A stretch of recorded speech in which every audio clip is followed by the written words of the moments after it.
Bingo. Okay. Welcome back.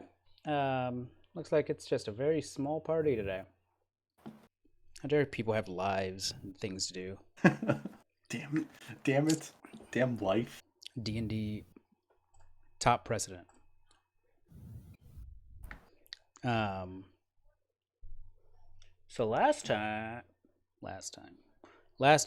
you guys started to look around the city a bit.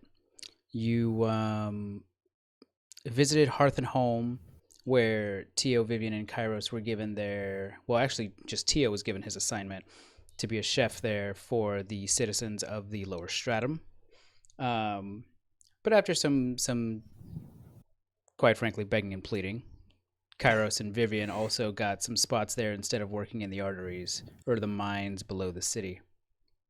Um, and during that time, Sharid kind of wandered off to look about the town himself and had some conversations. While the rest of the group went to go look for him, they ended up at the mall, the arena here in the Warrens district of the city. Good lord. Where they asked around. Sharid hadn't gotten there. They saw a couple of fights taking place, one of which involving the copper dragon that Sharid had met while making your foray across the border forts. Ultimately, Sharid made his way there, registered for his contest in the morning, where he was told he was fighting someone known as the Marlasars. And then ultimately, everyone in varying degrees of willingness made their way back to the house of Lars Flintskin. And everyone turned in for the night. Is there anything that you guys want to do before passing to the next day? Oh, no, I think I was already resting. Okay. Wasn't Kairos? He was working on mending the burnt pages, right? The burnt pages of those books. Yes. So Kairos had wandered into another room of Lars's house, found a few books that were charred and destroyed, and started mending them back to health. Yeah. Yeah, Sharid it does. After all that occurred the previous day, he just got to call it a day. Okay. So it ends up that Tio, you're curled up by the fire downstairs. Sharid and Kairos are bunking together, and Vivian's in a room of her own. So the next day comes around. Sharid, Tio, you wake up, you come downstairs. Sharid, you notice that Kairos is still working on mending and examining those books that he had found. But eventually comes downstairs himself as well. So, in these hours of the mornings, Tio, I believe you would have gotten some kind of direction to come in the morning to the Hearth and Home to start your first shift as a cook. Sure, yeah. Is there anything that you two would like to do before kind of starting the day? Yes. Tio would leave a wrapped up tinfoil piece of food outside the door of the room of Sharid and Kairos. Just leave it on the floor. Mm-hmm. And then head over to the Hearth and Home. Okay. So Sharid, when you come out in the morning, you see this tinfoil leftovers in front of your door. Yeah, I just kind of Sharid just picks it up and looks at it and smells it. What does it smell like? It's a pomegranate tart. All right. So Fruity. he just okay, and he puts it in his bag, and yeah, after the previous day, the Sharid's not gonna engage too much with the rest of the party. Mm-hmm. Just gonna get a bite to eat and prepare himself for the maw. Okay. So we'll start with you, T.O. Sure. You follow the same path that you took the previous day. You head towards the local rail car station or cable car station. You wait in line. There are a bunch of people dressed up in essentially jumpers or overalls, looking like they're getting ready to do hard labor, kind of lined up for this cable car. A lot of humans, a few half orcs, some half elves, um, but as you would expect in this city, no one of a magical persuasion like a genasi or anything like that. Okay. So as you approach the terminal for the cable car station, you're greeted by just a young woman there stamping the passes for people to Oh, okay. make their way to the next district over.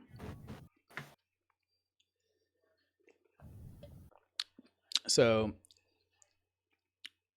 unlike the case yesterday where you had a bunch of people in your cable car as you traveled from the Hearth and Home or the lower stratum to the mall, Right. this is packed full. Like you could barely get in comfortably as people just kind of like piled into this cable car. Okay. So you Well, very much feel like a uncomfortably. sardine. Yeah, they hitting up against like kitchenware hanging off the backpack.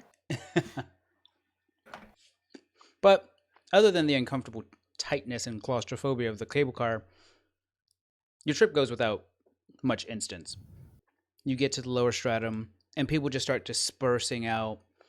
You see that a lot of people are heading in the direction of the next level of cliffs that lead upward to the mantle or the next district up.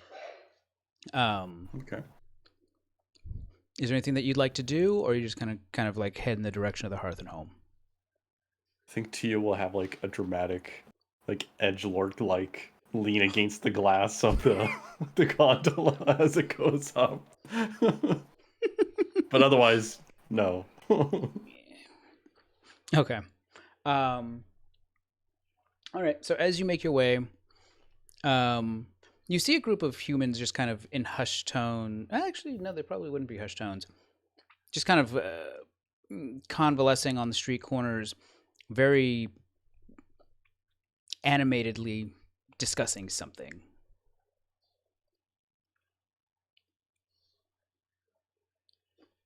Okay.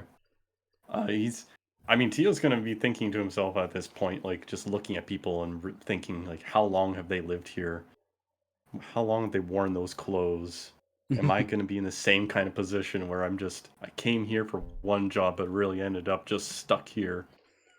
Just look at the people talking, like, how well do they really know each other? Just looking at the rapport that they might have, thinking to himself, like, how well does he know the people he's traveling with? And, how do people survive in this city? Mm-hmm. But he might eavesdrop a bit, but he's probably not going to engage at the moment. Okay. What's your passive perception? Good question. I don't think it's very high. Oh, okay, it's 13. Okay.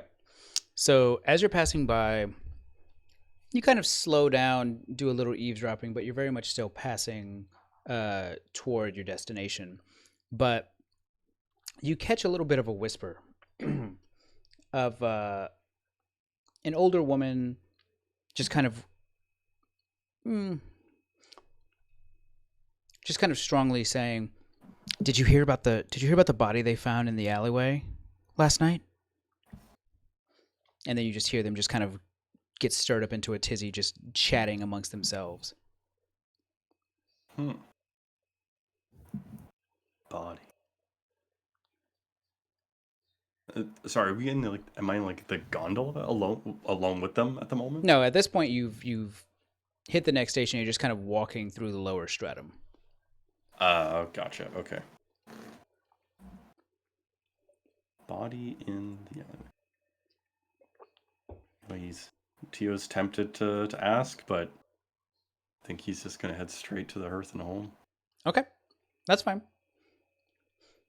So again, you walk up to this establishment made of iron banded stone. Large, heavy doors. You push them open, and you can see that it's essentially a breakfast rush. The place is full to the brim. People in work clothes. It looks like they're eating very small dishes or portions. A lot of like very basic like sandwiches, just to kind of get some energy and get out. And as you walk in, the half orc that showed you around, whose name escapes me. Haha, it's a note test.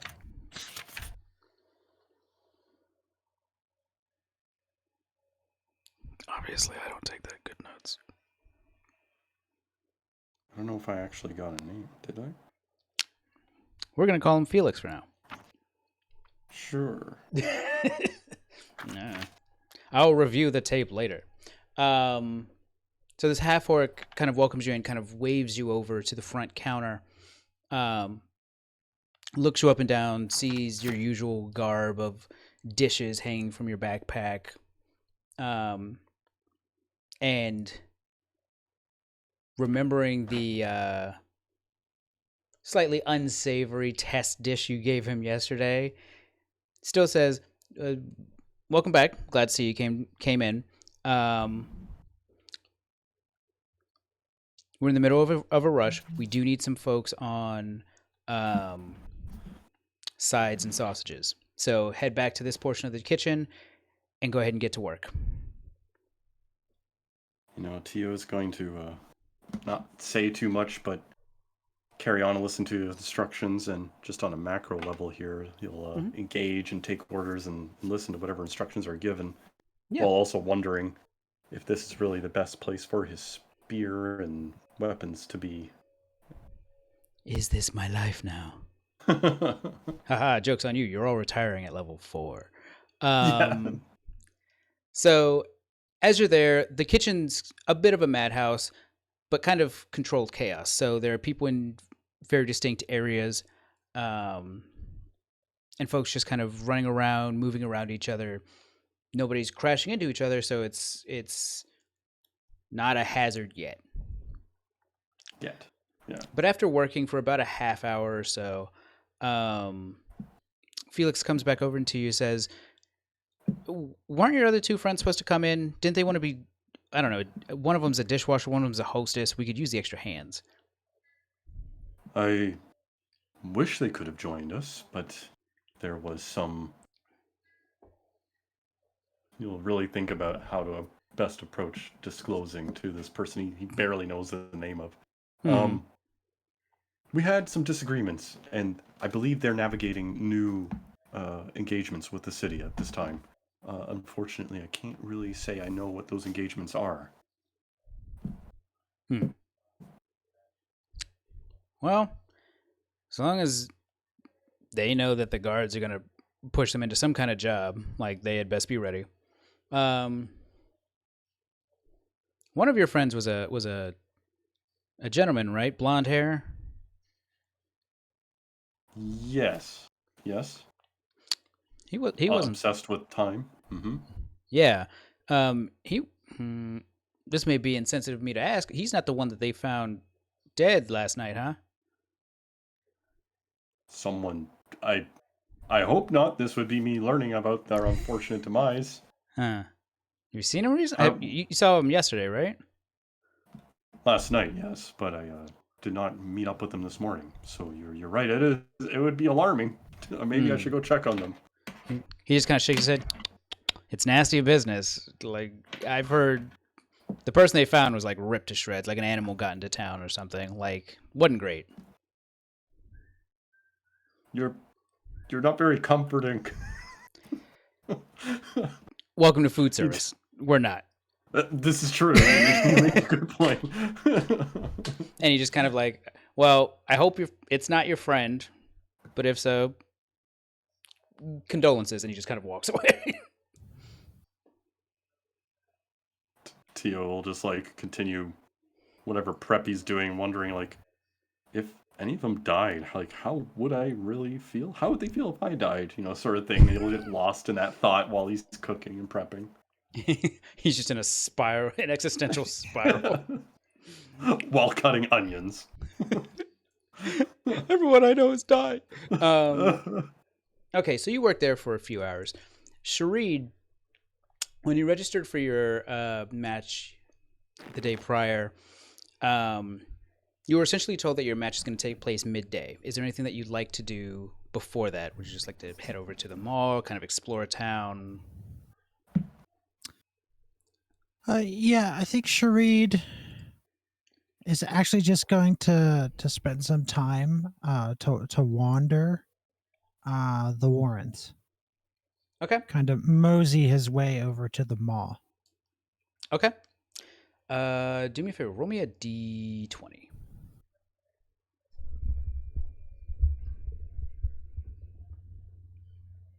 Okay.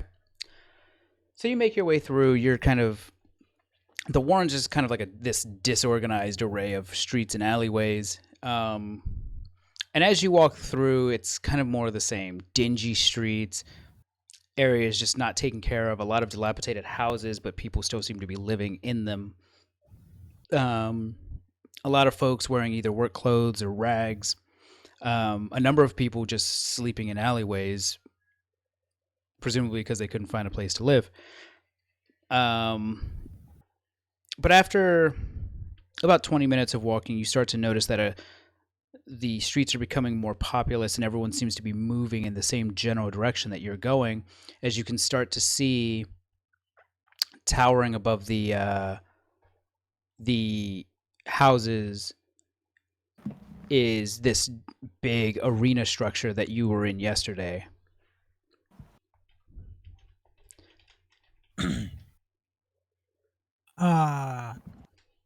Do I get a sense of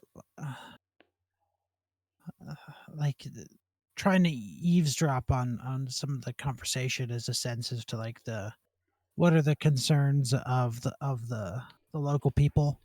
Like Sure. what are the major topics that are being discussed? Sure. As you're listening around, you hear a lot of hopelessness is the general feeling you're getting from what you're hearing.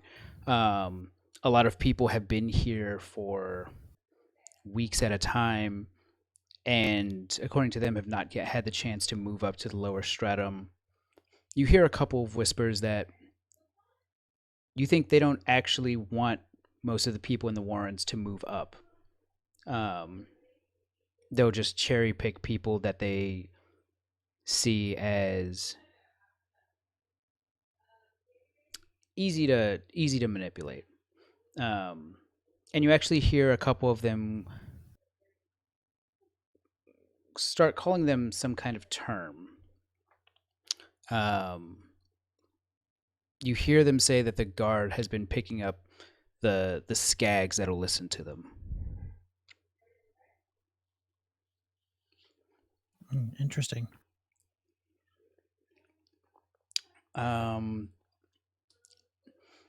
Eventually, as you reach the area directly around the mall where the population is densest, you can see that a lot of the people that are going there seem to not be the folks in the work clothes. Most of them are kind of the raggedy dress, some commoner clothes.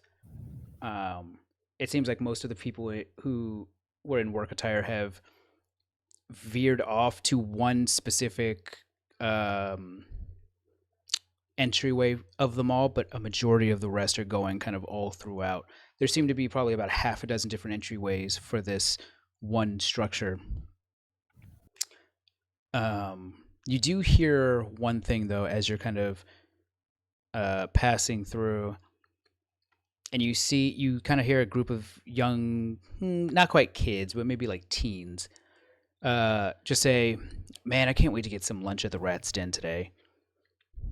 It's been a while since I've actually had money to pay for food." The rat's den. Um. Okay. I don't think Sharid would like say anything to engage with them, Mm-hmm. but yeah. Okay. So as you make your way into the structure, you're on the base level, and you know from having come here yesterday, there's a registration table um, on the northeastern side of this lower level. You can hear, you can definitely hear a crowd as it seems like one of the early matches is going on, um, but you can't quite see just from the entryway that you're at.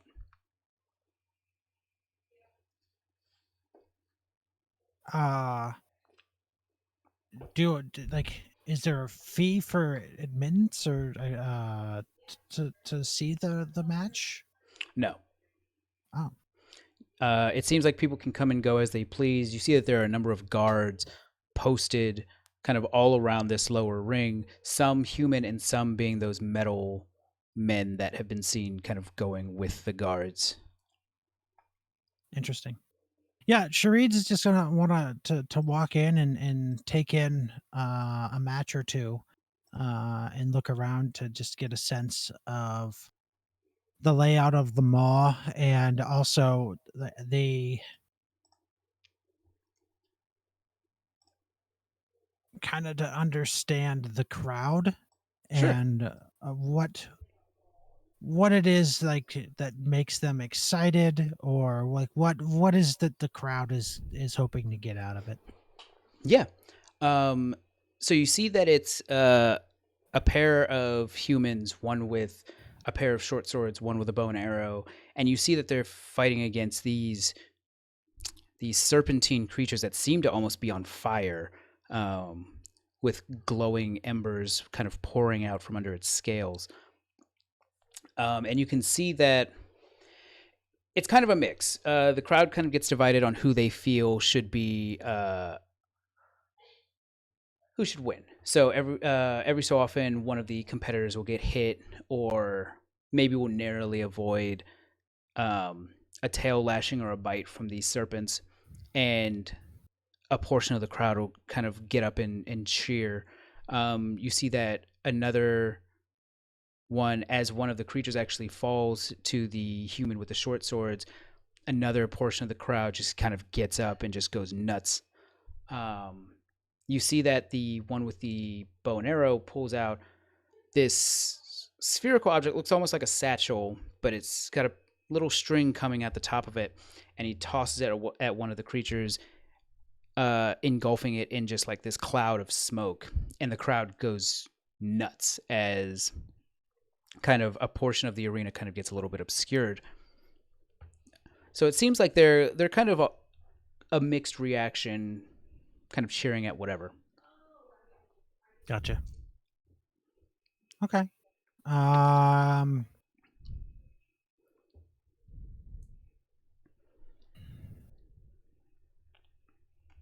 so any can I, not that I know a lot of familiar faces, but Mm-hmm.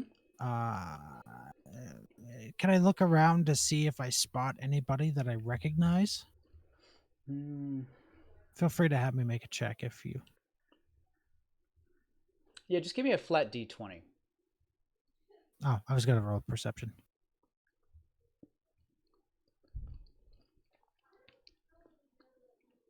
Okay. So you see wandering around this lower level, kind of closer to the registration desk, is actually not somebody that you've met, but seems a bit peculiar. Seems to be a half elf with a little bit of tan skin, hair, seemingly in like loose dreads tied up in a high ponytail, with a very intricate, I believe it's a short bow, kind of strapped to his back. But you can tell by his garb he's either a traveler or even a competitor here in the mall. Um, but a lot of the people passing by and even some of the guards just seem to kind of adore this person. Interesting. Okay.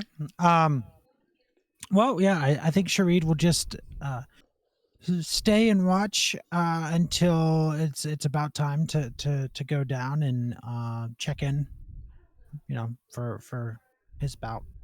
Okay. Um, as the time kind of grows closer, you actually see that among the various station guards around, it kind of goes in a telephone like style of one will actually start to announce or call for certain competitors in between matches. And after about an hour, you hear them start yelling, "Competitor Sharid, please visit the registration desk." Yeah. All right. Yeah. Upon hearing that, yeah, I'd go. Okay.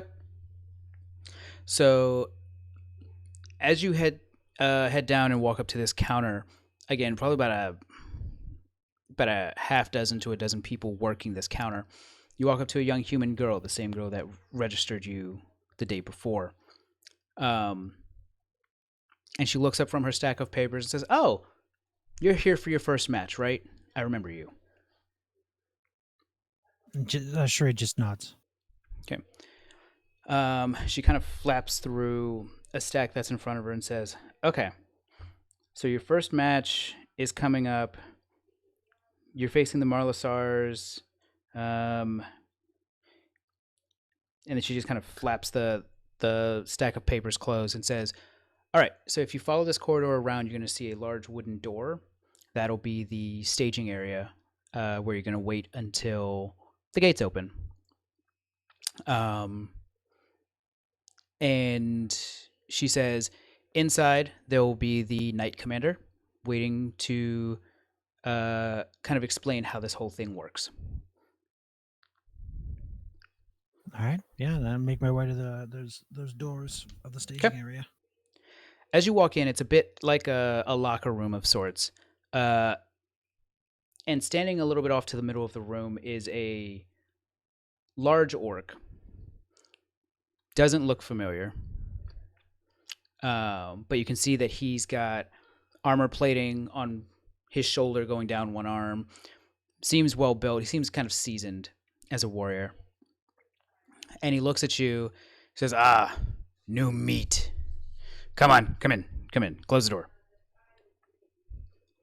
He Okay. then, as you walk in, he says, "All right, so here's how it works here.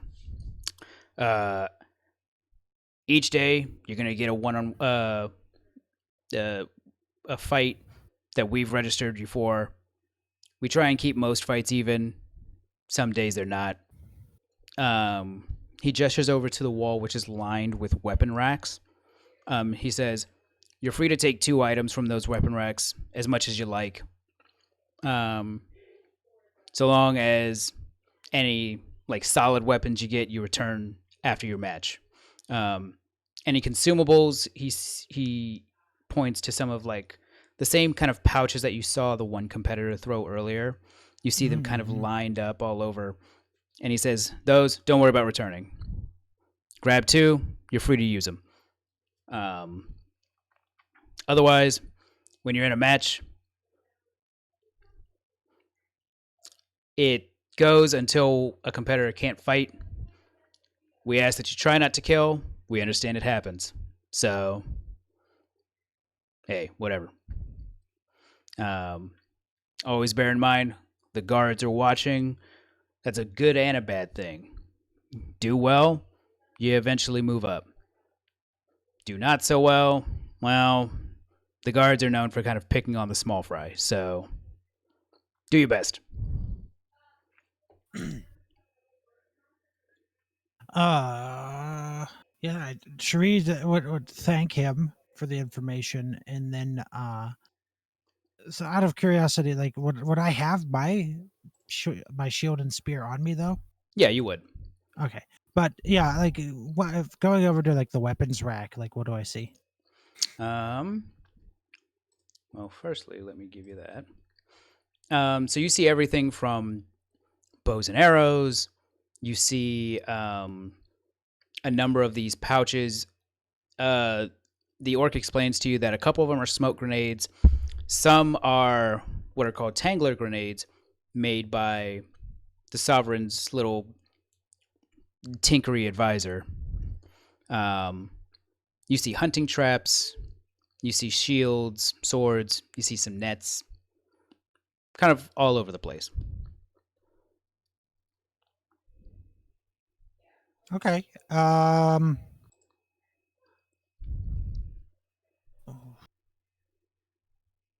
Yeah, Sharid is gonna pick up and look at the. Excuse me. The grenades. Mm-hmm. And he's just kind of like holding them in his hand a little bit and feeling the weight and puts it down. And goes over and checks the smoke grenade, and I assume like this is like what I saw. Yeah. Used in the ring. Yeah. Grabs this. As you're looking through what I showed you, you can actually click on the name and see a description. Oh, look at that.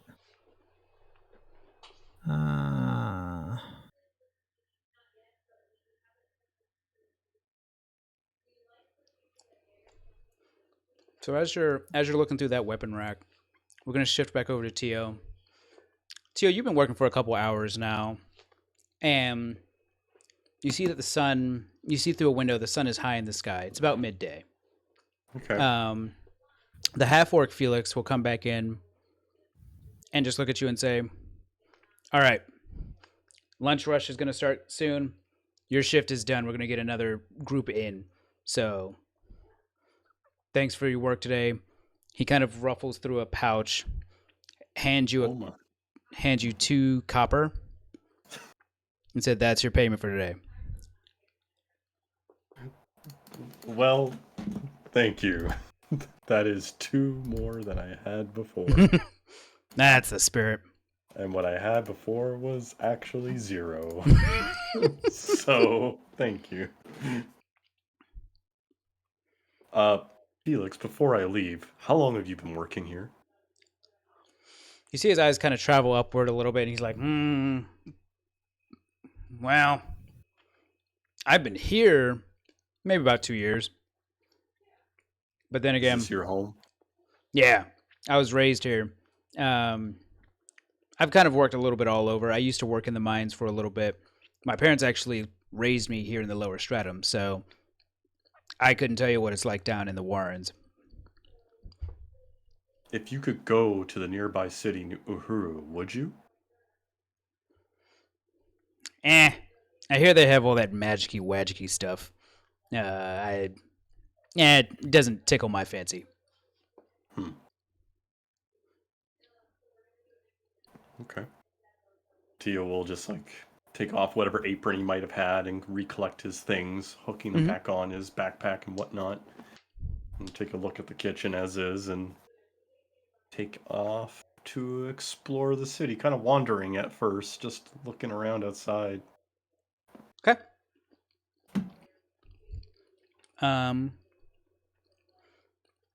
So as you're out looking around, you, very similar to Sharid, start to see a small crowd kind of heading towards the cable cars, and you can see a cable car actually heading off on the line that you were on yesterday, heading towards the mall. Where the Hearth and Home is stationed, you can actually see the mall kind of over the cliff edge. So, there isn't really a way to walk down, is there? No. Okay. Well, Tio is curious, so he will make his way to the middle car center. What do they have a name in the city? I may have missed it. They just call them cable car stations. Stations. Okay, he'll go to the middle station and make his way towards the mall. Okay. So while you're there, you can see that there's a kind of middle-aged man whispering to kind of this hunched old lady. And it seems like they're being very secretive about what they're saying. But you do kind of at the cable car station, just right outside as you're walking in. And as you pass by, you do catch kind of just a ever so slight piece of that whisper as he mentioned something about a gambler in the rat's den. Gambler in the rat's den and a body and...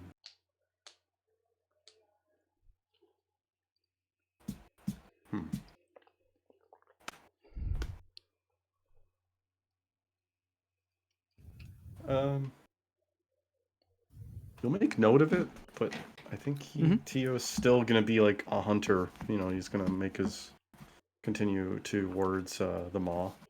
Okay. So you hop in the cable car. This one a little less dense than the very early morning rush that you were in before, but it sails along the line, coming to the top floor of the eastern area of the mall. As you get out, you see the very same site that you saw before. This terminal has guards kind of patrolling around. A lot of people just kind of get out of the car and disperse down different walkways, down to seats. And there are large stairs going back down to the main floors. Actually, Tio is curious. Is there any like really elderly person nearby that he's want to approach and ask them a question? You don't have to role play it if you don't. He's just curious to kind of gauge if it's normal for like murder to happen a lot in this town. He may not word it that way, but you know, like, is it dangerous? Like, is danger normal here? Like, yeah. So you do spot a couple of older folks, very seasoned, dry skin, but you ask them, "Excuse me, sir, is murder normal?" I mean, Tio would probably say it like that. They'll give you the impression that typically the guards keep such a tight fist that it's uncommon. It's also very uncommon because you'll kind of get a summary that the body that was found looks like it was torn apart. It's very uncommon for beasts to get in the city. Okay. And at the same token, he would be curious to ask if people are nervous to criticize the guards at all? Why would you criticize them? They're here to protect us. Sure, but you could argue about how well they protect, or maybe the various ways you could protect.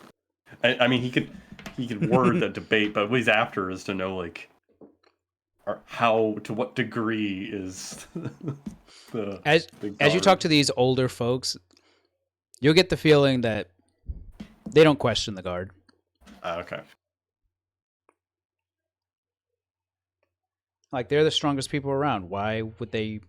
They'll do everything in their power to protect us. I'm sure every so often a bad thing happens, but no one's perfect. Okay. So it is concerning to Tio that that Vivian and Kairos didn't show up for work, but he has an intuition that he should go check the mall, so he'll continue there. Okay. So Sharid, as you're in the locker room, is there anything that you'd want to grab off the weapon rack? Yeah, I'll grab one tangler grenade, one smoke grenade, and a net. Now you're only allowed to have two. So I thought you said two equipment and two consumables. No, just two general. Oh, then I'll just no net. No net. Okay. So we'll drop that there. Yep. And then that there. Yep. So they're now on your sheet. So you just kind of grab these two pouches that fit into the palm of your hand. One kind of has a harder exterior, almost like kind of like a hollow coconut of sorts. Just kind of that hardness. The other seems to be just a sack. You can feel that there's some dust in it. And you kind of strap them to your belt or put them in your satchel. as the orc who directed you over there says, "All right, kid, it's about time for your match. You think you're ready?" You sure he just nods. All right. He'll lead you down a corridor. You can see that there's almost there's a staircase going down in almost a lower ring. And in front of you, you can see this long hallway with a bright light at the end of it. And he'll walk you about 3/4 of the way down and says, "Through that archway is the arena. Go knock him dead, kid." And as you walk out, you come to this huge arena, inset with boulders. There seem to be some grates kind of amongst the dirt. And you can see that in addition to the entryway that you just came out of, there seems to be one directly across and one to each side of you. And as you walk out, you just hear nothing but just a cheer of a crowd. You still have the bone helmet on, right? I do. Okay. So they're cheering you, because I assume most of your flames are coming from your hair. You probably have some cracks in your skin that may glow ever so faintly, but nothing too terrible. Mm-hmm. And you start to hear... I just realized I never played the music. Jesus. It's so loud. So let's swap to this one.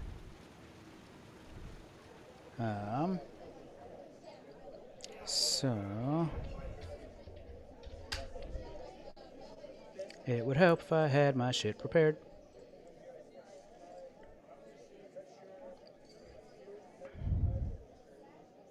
So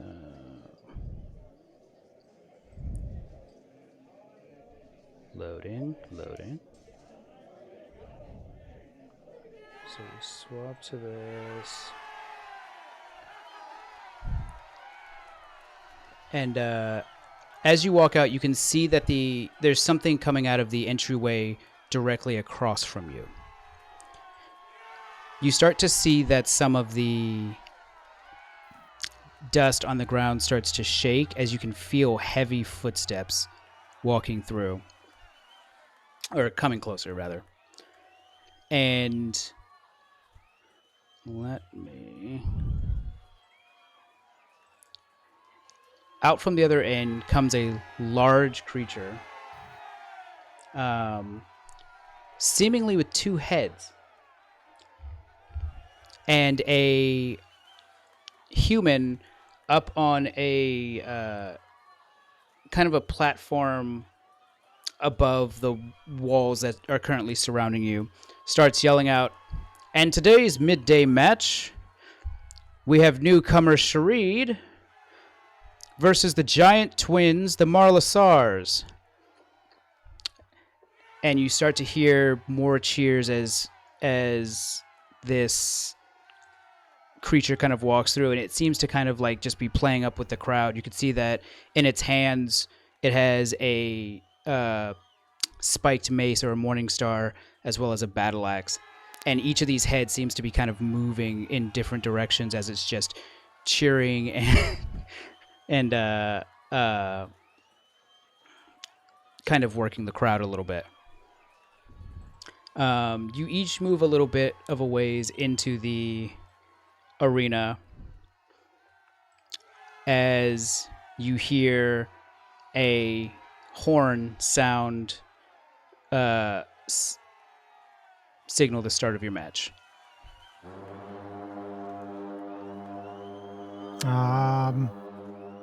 So All right. we're just going to have you roll initiative here. All right. And then gift of alacrity, right? Yep. So you remember back to before you left, Kairos was actually in his room studying the books that he had found. as he just kind of patted your shoulder and said good luck, kind of filling you with this kind of magical intuition to give you a little bonus on your initiative rolls. All right. So you can just roll as normal, and then we'll add the D8. All right.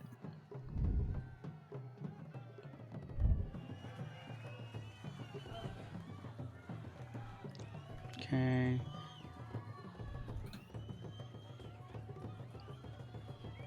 Okay, so a 6. 11. Yeah. So that'll be... All right. So let's pop over here. And then... All right. So, Sharid, you're up first. What would you like to do? You can see this hulking humanoid just kind of start psyching himself up. Give me 1 second.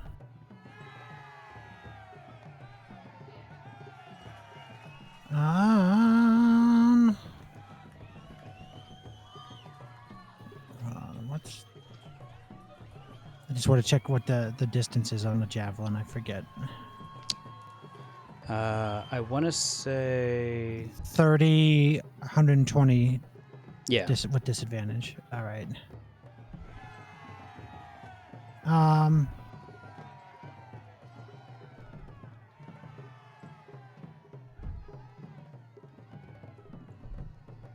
So Sharid is. Hold on. I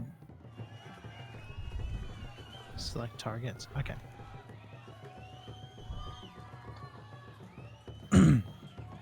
Going to start off the match. Immediately hucking a javelin at the creature. It will be at disadvantage, but I will use attack recklessly to negate the disadvantage. Does reckless attack have to be a melee attack or no? I believe it just has to be strength based. Let me look. Yeah.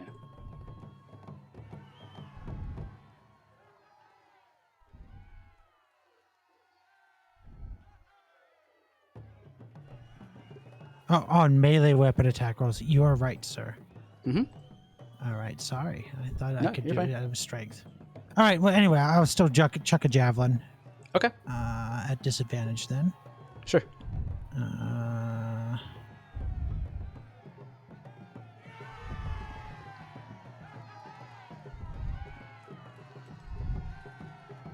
Actually, you toss this javelin, you kind of get a hop step before you just huck this spear towards the giant creature, and it actually does land in its upper thigh. Digging in kind of deep, it just kind of sticks out there. As you do land your first hit. Oh, wonderful. And then, what do I, hold on. I'm having trouble here. Like, what do I click on to select my token and move it? Select token. Yeah, it's you can just left click and drag, or you can use arrow keys if you click on your token first. Is there a way to like tell me like how much to I don't know why I'm struggling with this. Like No, you're fine. If you do see, go ahead. like distance if I move it. On the icon bar on the left, if you are on the person, use the ruler. You have that, and then you can press space to actually move your token along the ruler. Oh, okay, got it. All right. Yeah. Then he's just gonna to head right over there and take cover behind that rock. Okay. So as your javelin flies through the air, lands in the thigh of this creature, you can just hear it just roar out, just as it just snaps the javelin from its leg and starts to just lumber its way over to you.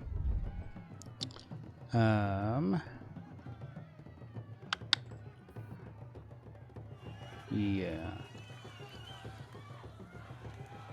So So.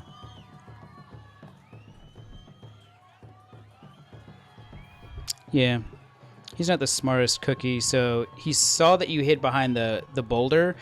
So as you're there just taking cover, you start hearing these heavy footsteps rocking the ground and starting to get closer to you. And as you kind of peek up, you do see this shadow kind of looming over the boulder as these two heads are just above it, looking down at you. But that's going to be his turn. So Tio, as you're moving about the mall, you start to hear the start of this this match. So you can see through one of the archways, just down to the arena below, seems to be your friend Sharid fighting this giant two-headed creature. Is it a packed audience? It seems to be. Okay. He'll think about selling peanuts or snacks for a moment, but realize he doesn't really have any. So he'll just, awkwardly navigate past people. Oh, excuse me, and like hit someone accidentally with a ladle or something, and then eventually just sit down. Hey, watch it! Yeah.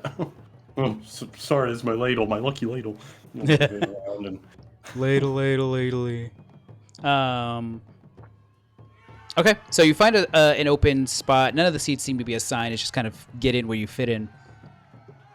But you're able to actually get down reasonably close to the arena floor, maybe 2 or 3 rows back, as you manage to kind of find a spot and take a squat.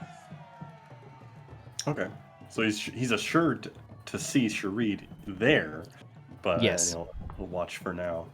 Yeah, so you definitely saw Sharid just kind of launch this first javelin, and maybe you started watching while it was midair and just landed into this creature's leg.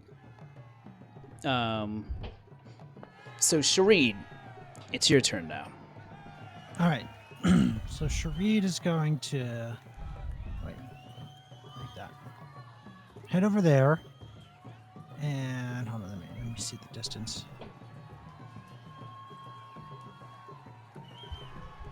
Yeah. So I'm going to toss this Tanger grenade at it. All right. It's a 10-foot. Each creature within 10 feet. Yeah, so I could definitely. I just want to make sure I read this correctly. Yeah. So if you want to roll it, you can place down where you want to toss it. Okay. That's nice. Yes. So I'll go ahead and do that. So it needs to make a DC 15 Dex save, which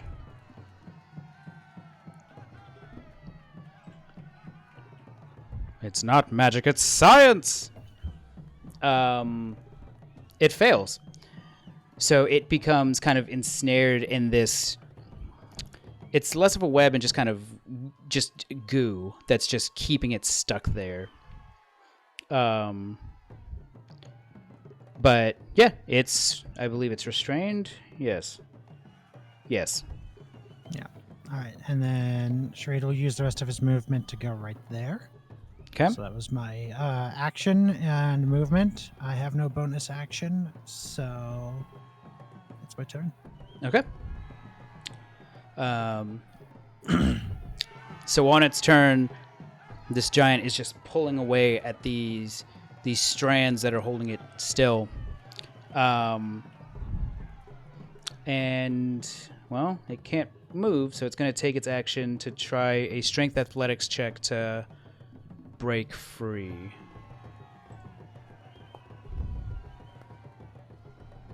It does.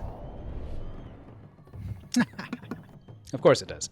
So of course it does. It manages to start ripping at these restraints, kind of tearing them aside. They just kind of float off on the wind as it then will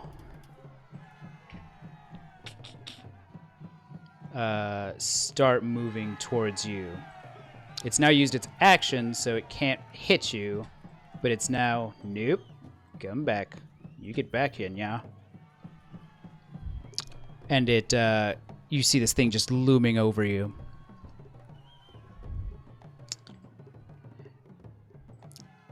Your turn. Okay.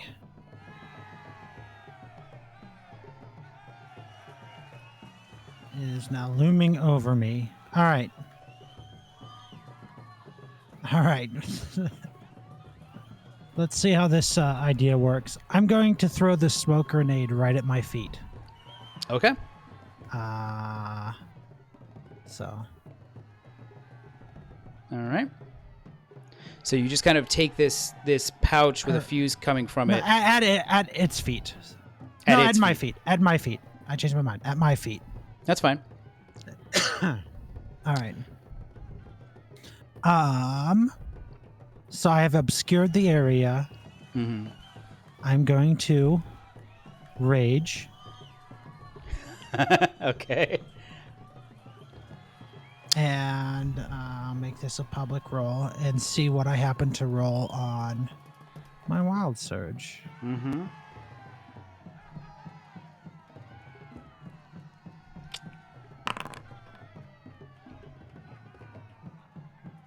Okay, not what I wanted. Okay. So you obscure the area. Tio, you notice that where Sharid is and where this giant are just obscured in fog. It's probably about 20 feet of just smoke. Tio, give me just a perception check. Sure.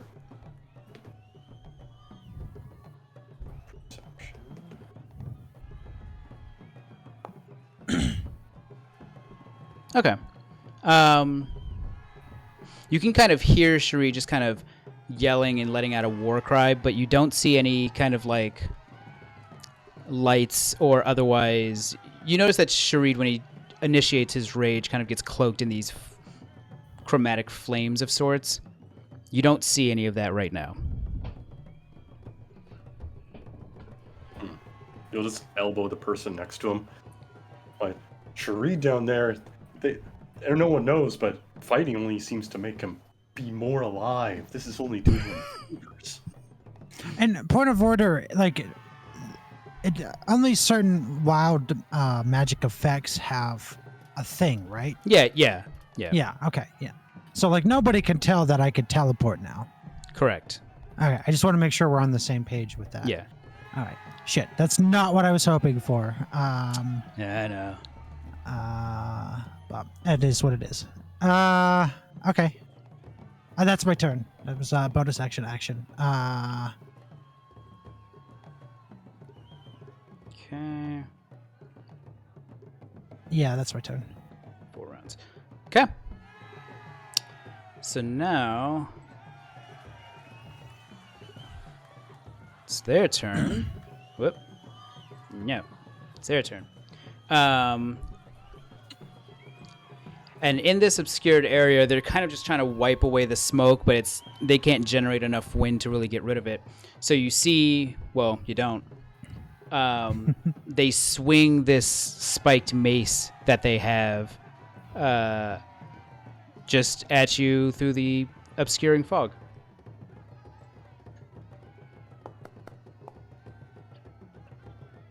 Is an 11 going to hit you? It does not. Okay. So they take that swing. You can feel it. You can feel the wind of it just passing by. So you know that they tried to attack you, but yeah, you're otherwise unharmed. All right. So you're up. All right. And then I believe with the smoke, it ends after one round, so it's gone now, right? Or does it end at the end of my turn? It is. Oh yeah, dispersed after one round. So it would probably be dispersed at this point. Okay. All right. Yeah. Then I'll just take a pull out my spear and make an attack with my spear. Okay.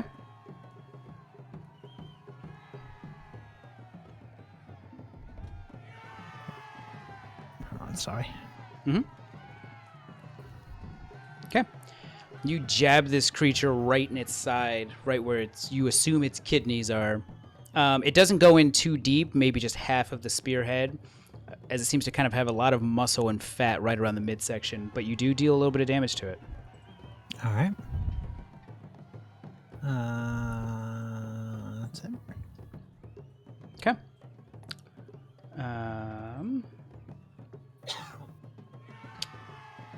And on their turn, you can see the smoke just kind of dispersing. They kind of shake away whatever is left in front of them, as you just see these 4 eyes just kind of train on you, as instead their battle axe comes up in their left hand and takes a swing at you.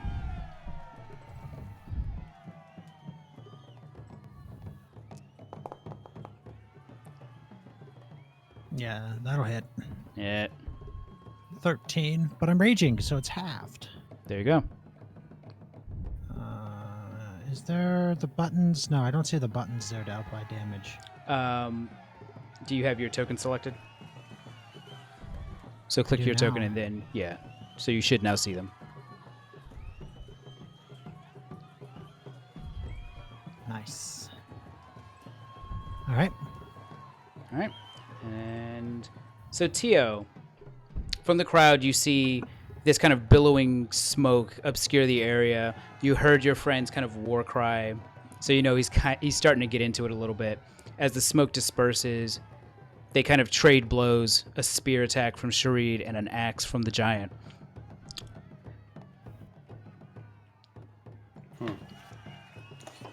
I think he's just observing for now, not just like how's Sharid doing against this giant.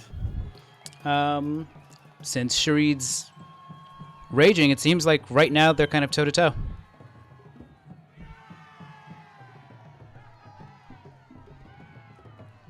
All right. Yeah, So just watching for now. Yeah. okay. So Sharid, you're up. All right. Yeah, just make another attack with my spear. Okay. So as you go to attack, this creature seems oddly nimble on its feet, just kind of slides its leg back where you were going to stab, and you manage to miss it. All right. All right. Meanwhile, they rebuttal with their... Well, I am. Hold on. I'm gonna. Oh, yeah.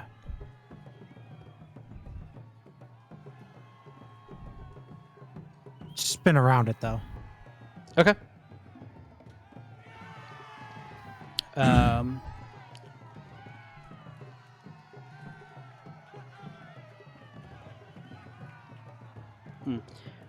As you spin around it, it's going to kind of backswing its Morning Star at you to see if it can hit you. As a reaction? No. Oh, okay. On its turn.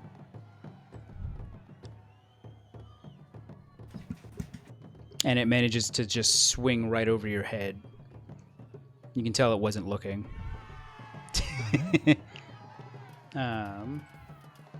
You're up. Yeah. All right. Yeah. Just seeing about repositioning to get a better attack on it. So. Mm-hmm. How does that work out? It does. You manage to stab it in the calf for a few more points of damage. Nice. Yep. All right. And yeah, Sharid's just kind of, at this moment, he's kind of just feeling this thing out, trying to get a sense of it. Not going all in, all crazy, just like he's still sizing it up. Yeah.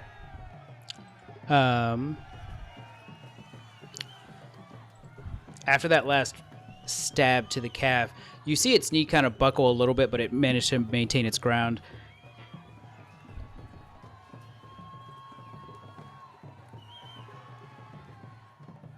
Just making sure rage damage is showing up, right?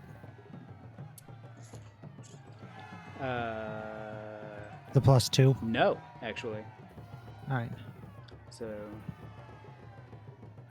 Do I need to turn that on? Yes. But, I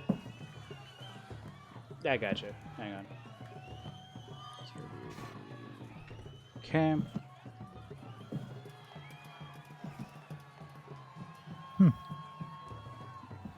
I don't see it as an effect to toggle, so we'll just have to deal with that later. Yeah. We'll figure it out. So after that last stab, you can see that it's starting to get angry. It actually drops both of its weapons, and it goes to grapple you. So what's your AC? 17. 17.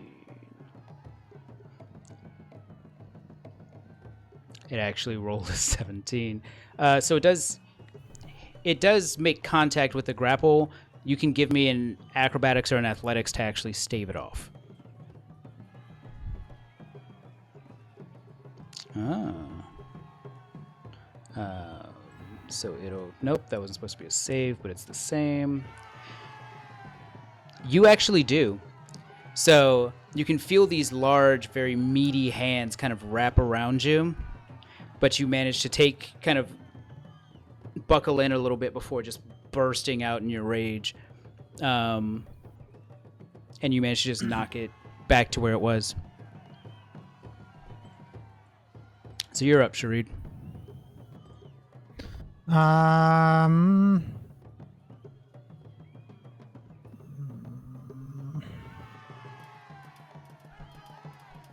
Yeah, I'm gonna shift a little bit more and make another attack with my spear. Okay.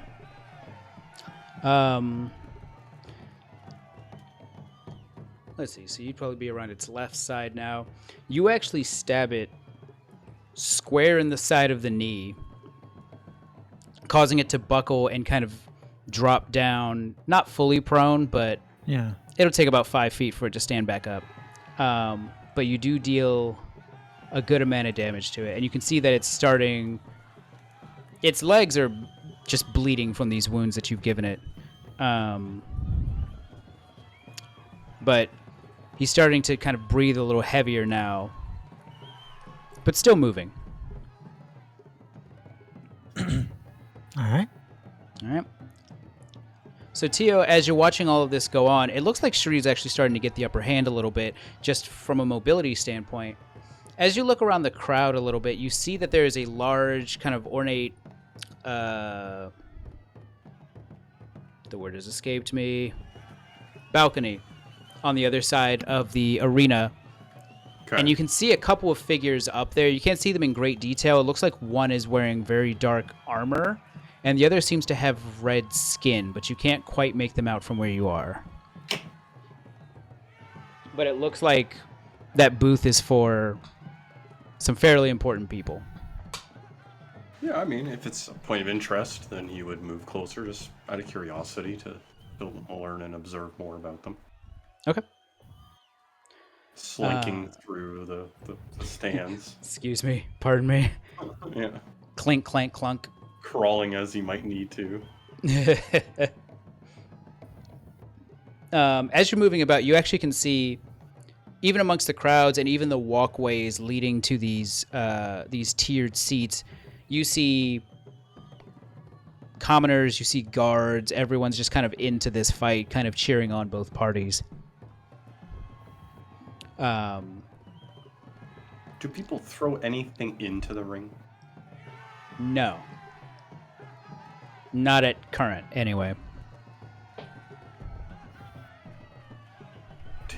Tio's gonna really go for a gamble here. Is there like a guard nearby of any sort? Yeah. They're spaced out enough that you'd probably be able to run right into one. You'll just curiously approach one and be like, where do you go to buy flowers to throw into the ring? Flowers? Oh, I'm sorry, rocks. Rocks we can do. He actually pulls out one from his own satchel and gives it to you. Make it count. Well, thank you, I will. Who are you betting on? I mean, I was betting on the big dude, but small fry there is putting up a fight. Teal will just nod, just like bow to the guarding, continue back over, just lobbing the rock and like assuring the guard, yeah, I'm gonna make that hit. All right. So now it's the giant's turn. It's actually going to reach down and pick up its Morning Star. It can't pick up both the weapons quite yet. It's going to take the 5 feet to stand up, and it's going to swing at you, Sharid.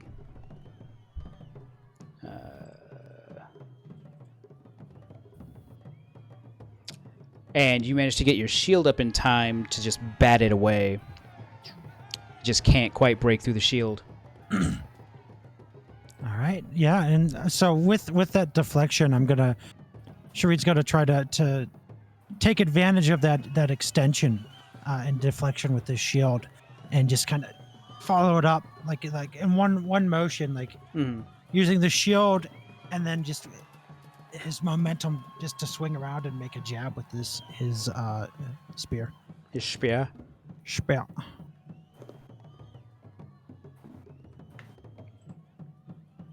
And you do. You manage to stab it again in kind of the midsection where it's got a lot of meat, but this time your spear goes deeper, managing to get all the way down to the shaft of the spear, getting the entire spearhead in before you rip it back out. But he's still up, still moving. All right. Yeah, I knew that was coming. I know. You shut up there. So now he's gonna lean down, pick up the battle axe. Now with both weapons again, you can see that he starts breathing very heavy. Just you can see that almost his face starts to turn beet red, as you can just tell he's getting angry. And he's gonna use an ability of his called Boiling Blood. So essentially, he gets so angry this turn he's going to take 2 attacks. All right. So the first with the battle axe. That one again is going to bounce off of your shield. And then the Morning Star. So as you're batting away the battle axe, it swings around at your open side with the Morning Star. And actually hits you for a crit there, buddy. Oh, all right. And the force is almost enough to send you flying into the nearby boulder. But you manage to hold your ground. Oof, that one hurts.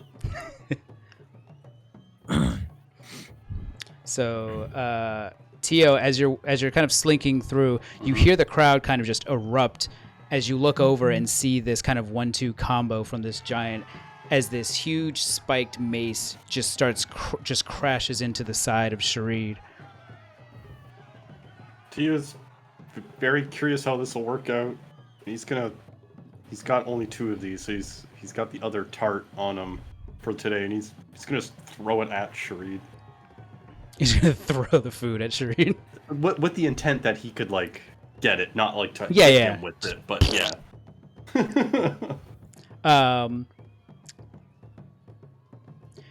Yeah, roll me a d20 to see how close to Sharid it gets. Sure. He's both curious how everyone's going to react to that first, and also trying to send a tart. Okay. Sharid's way. So it gets relatively close. It gets maybe... Actually, probably to right about there. Maybe like 5 feet from him. But a couple of the crowd actually look back at you. And... you can see that they're kind of scrutinizing you, and they're like, if you're going to throw something at them, make sure it's rotten at least. That looked like good food. What's your problem? Like this? I should throw this? Yeah, throw that. Oh, okay. Teal feel a little more relieved now. Those fancy people didn't react much? So as you got closer, you see that the one in the dark armor, this is really nice, just black iron armor. And the one with the red skin also seems to have nice armor. Seems to be sitting in a chair, like a nice chair, almost throne-ish, but not quite. But they don't react to you throwing, but they do seem very transfixed by this match. Okay.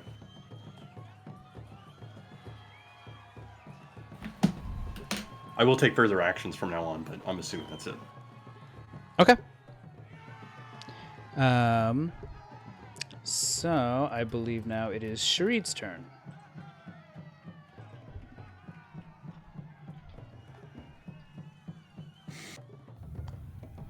So Sharid, you just took that heavy hit to the side from that Morning Star. But you can tell that this giant is getting very winded. All right. Give me 1 sec. I have an idea.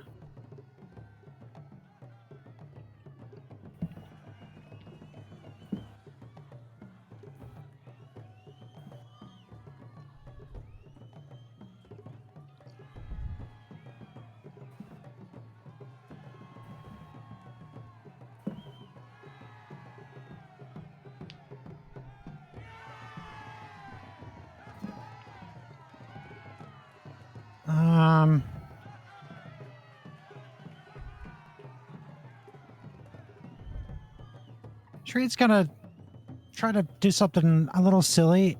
I'm going to try to knock this thing prone. Okay. Now I was looking to see, like, it is an attack move, a special melee attack to shove. So I want to read. Let me make sure I read this.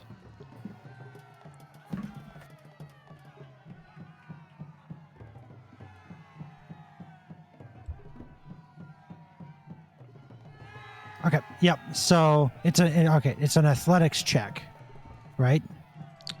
Let me double check, because I know with grapple and shove, sometimes you have to actually make contact and then do the check. But let me see. Yeah. So I'm just reading it. So it says, using the attack action, you can make a special melee attack to shove a creature, either to knock it prone or push it away from you. If you're able to make multiple attacks using the attack action, this attack replaces one of them, which I don't have multi-attack yet. Yeah. The target must be no more than one size larger than you and must be within your reach. Instead of making an attack roll, you make a athletics check contested by this target's athletics or acrobatics check.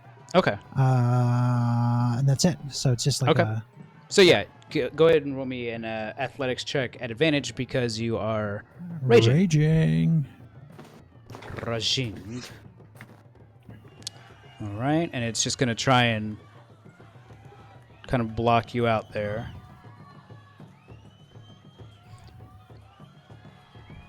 And you two actually come to a bit of a deadlock, and it becomes just kind of a shoving contest.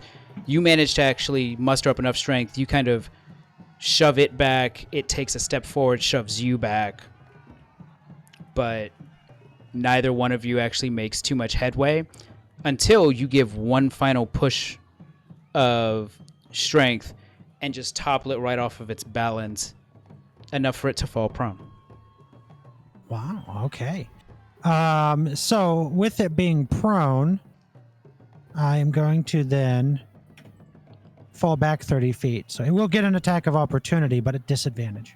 Yes. So it's going to try and, from the ground, just kind of swing the battle axe to the side, trying to just catch you as you're running off.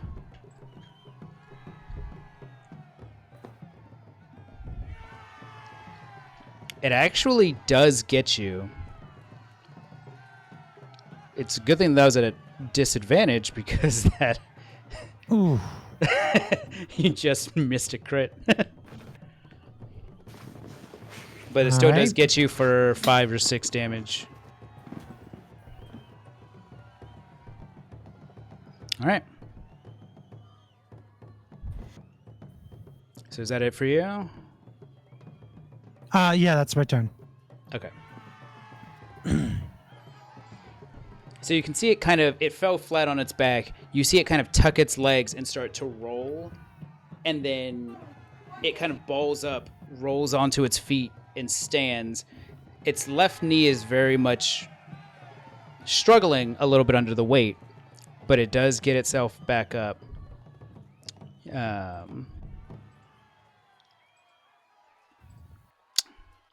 Let's see. Yeah.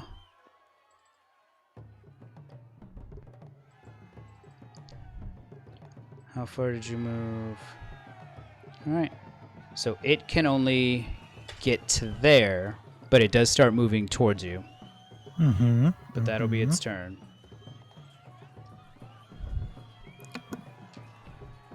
All right.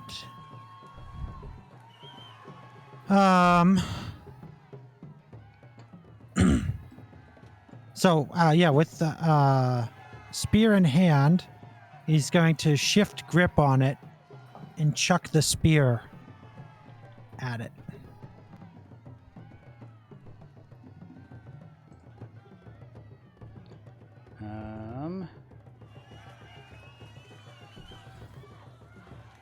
Okay. So you chuck the spear at it. It again lands in kind of that. It actually lands in its knee. Just full on buckling the knee. Took a spear to the knee. It took a spear to the knee. But you can see that it stops dead in its tracks, falls down to the knee. The spear is like right at the edge of the thigh and knee, so it's not digging in with the ground. But you did make contact, and you did a little bit of damage. All right. And then with that, I'll fall back another 30 feet. Okay.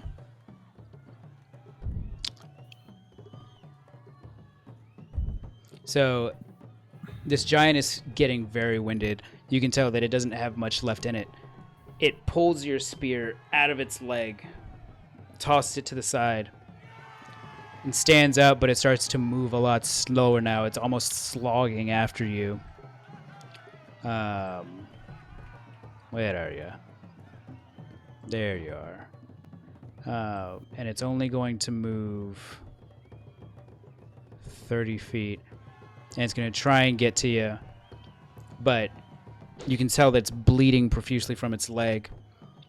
And it's running out of that steam to try and hit you. So that'll be its turn. All right. Well, then, no longer having a spear, Sharid is going to chuck a javelin at it. Okay.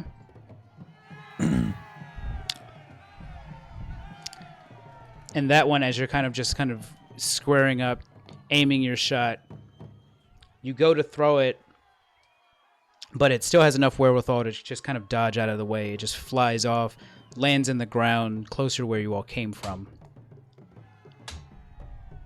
All right. And then, yeah, just going to keep kiting back a little bit. Okay.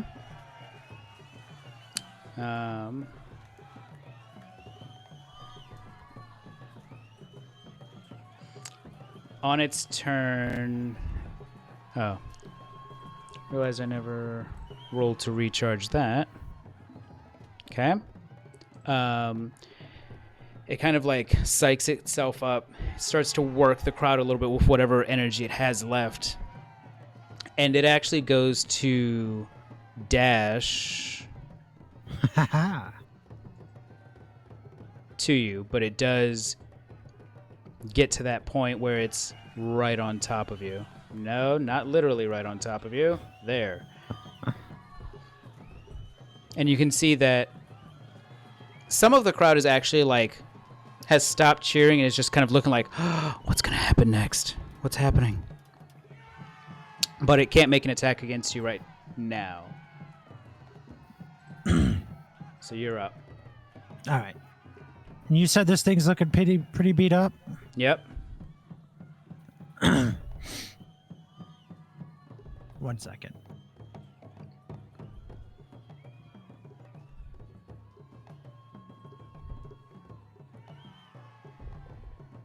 So Tio, as you're still moving about the crowd, is there anything that you like to do as you're watching this match, or are you still trying to get closer to that balcony area?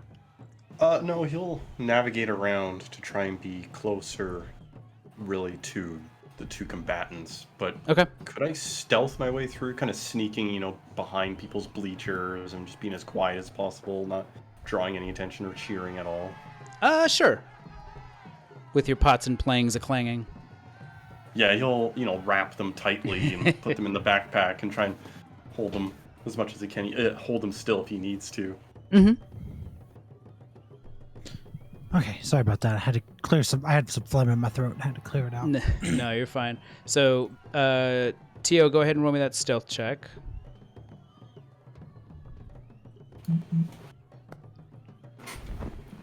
Okay. It's decent. Most of the people in the crowd aren't going to notice you at all. So you're just kind of slinking through, kind of taking up as little space as possible. But you are at a point where you can still see the fight very clearly. You can tell that the crowd is starting to kind of, as they move along the arena, the crowd kind of convalesces right near them. Everyone trying to get as close of a look as possible. Seeing them group in front of him, just watching them group and looking, making sure he's out of the peripheral, out of guards' eyes as much as he can. Mm-hmm. If I can, cast Hunter's Mark on the giant. What are the components for that? I think it's just vocal, if that's what you mean. Yeah, just vocal. Okay. I mean, he wouldn't... This is a little meta thing, but he wouldn't cast it if there's a visible effect on the giant, but if it's just from him. I don't feel like it would, necessarily. Because it really only marks it for you, so it's kind of a mental mark where you see it regardless of whether you can physically see it or not. So I don't think that there would necessarily be an effect for everyone else. But the crowd around you is so loud that nobody notices you casting those verbal components. Okay. So whisper those words. When he can, he's going to Slayer's pray it and chuck that rock when you say he has the opportunity. Okay. We're going to go through one more round and then you'll toss that rock. Let the dice decide how that goes. Sharid. All right. Sharid is going to reach behind his back and he's going to pull out of his belt a dagger. But this dagger is not made of any type of metal. Oh my god.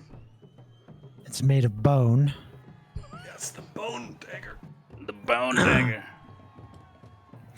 And he's going to attack recklessly with the bone dagger. Oh my god.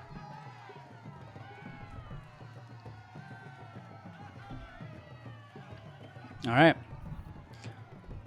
So you just lunge at this giant with this dagger in hand, and you stab in so deep that literally the side of your hand is touching almost the rib cage of this giant. And you pull it out. It's covered in blood.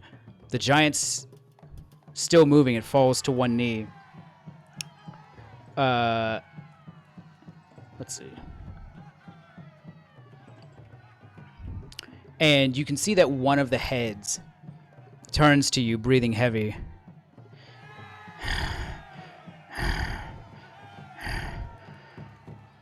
I am spent.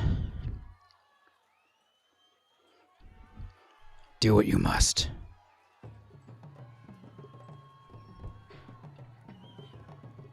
Okay. And then from out of nowhere, a rock flies. Tio, roll me a d20 with your dex. Oh boy. Let's Oh see, yes. I guess there wouldn't be advantage from from hiding, would there? Um, technically you're just amongst a crowd, but I'm gonna say Just amongst no. the crowd. No, Yeah. no, that makes sense. Yeah. Wow, that's the most average roll possible, which I'm You know, guessing you will would not be hit. you'd be surprised. It does actually. Oh fuck! This is a huge guy. So roll me your 2d6 from your Hunter's Mark and Slayer's Prey, and then add 2 to it.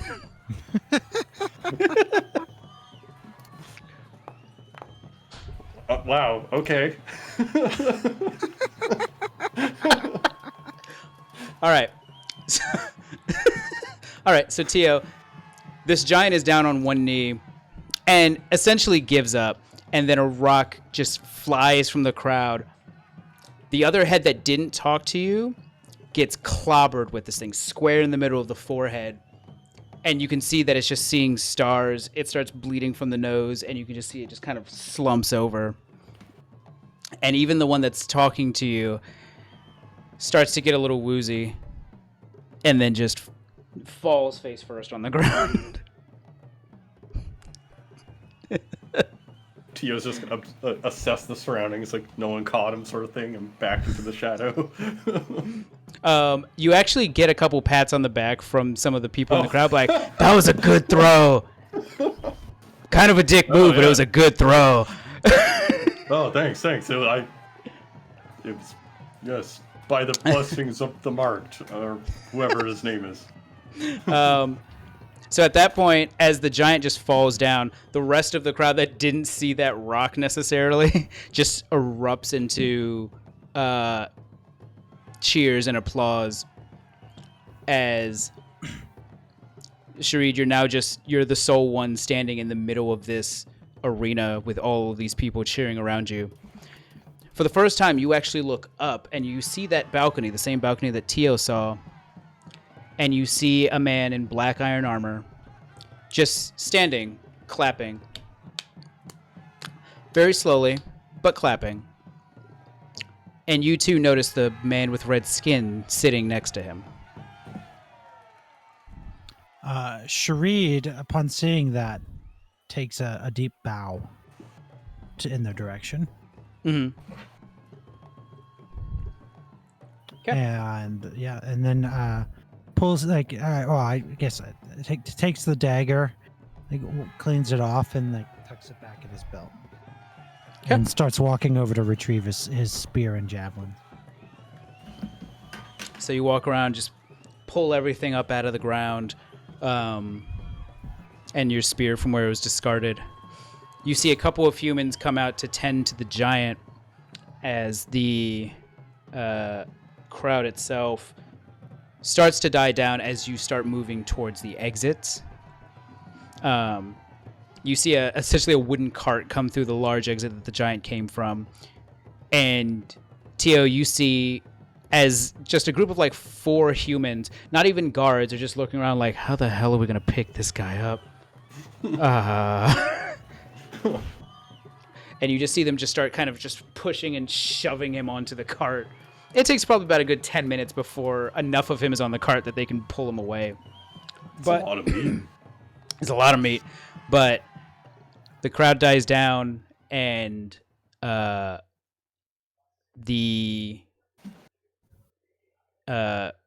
everything kind of goes back to a slightly more calm situation. People are out and about talking.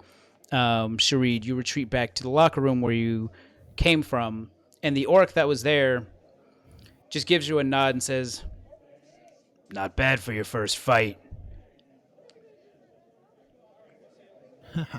Yep, Sharid doesn't say anything. He just nods. Nope. He tells you that you're done for the day, so feel free to head on out. Since you only took the 2 grenades, don't worry about returning anything.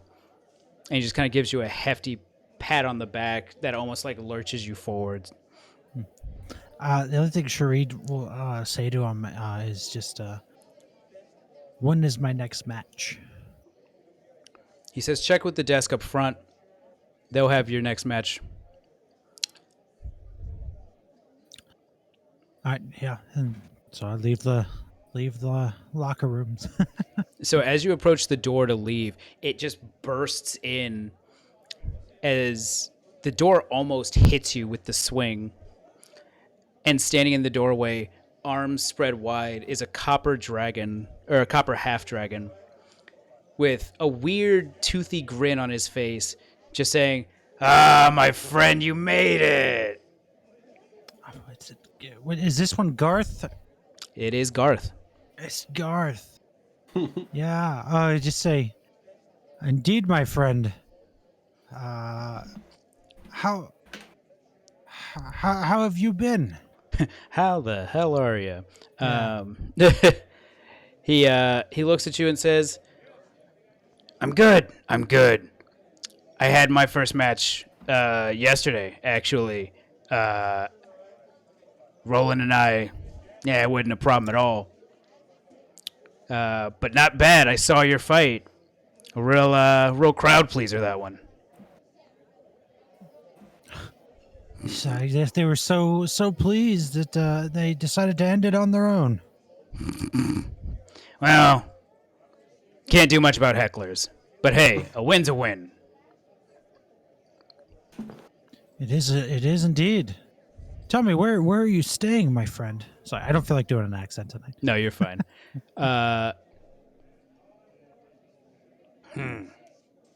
He says, one of the residents of the Warren put me up for a few days. Said if I could pay rent in the form of my winnings, yeah, it'll be a more permanent endeavor. They don't mind Roland. In fact, Roland helps with the cooking, but I tell you what, we should have drinks tonight to celebrate our victories. What do you say? That's the best idea I've heard come out of your mouth. Where are the rest of your friends? Didn't you have like a whole cart full of people? Oh, All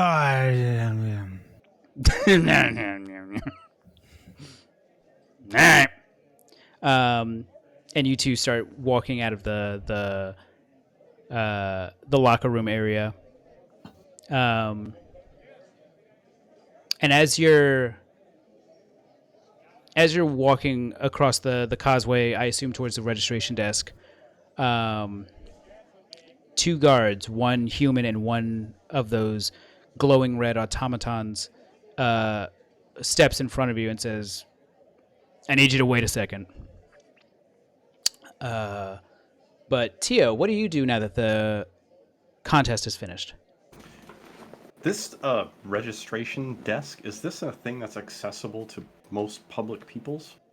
Yeah, it's just out open in the hallway. It's actually where you guys went to ask about Sharid the last time you were here. Okay. He's gonna approach it if he can, out of curiosity. Yeah. So you probably get down there probably a fair deal before Sharid does. And an older man, brown, graying beard, looks at you. "Are you lost?" No, I was curious about how registration works here.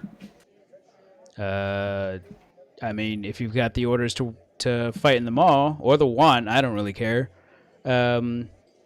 Just give me your papers, and I'll amend them as such. We typically take teams of one or two, and yeah. Okay.